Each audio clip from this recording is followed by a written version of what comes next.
எகிப்து நாட்டின் எல்லை தெரியும்போது அவர்களின் இதயங்கள் துடித்தன. யோசேப்புக்கு செய்தி வந்தது, உன் தந்தை வந்திருக்கிறார். அவன் உடனே தன் ரதத்தை ஆயத்தப்படுத்தி கோஷேன் தேசத்திற்கு விரைந்தான். அங்கே அந்த வரலாற்று தருணம். தூரத்தில் ஒரு முதியவர், ஆண்டுகள் துயரத்தில் கழித்தவர், ஆனால் இன்று நம்பிக்கையுடன் நிற்பவர்.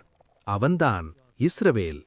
யோசேப்பு ஓடி வந்து தன் தந்தையின் கழுத்தில் விழுந்து நீண்ட நேரம் அழுதான்.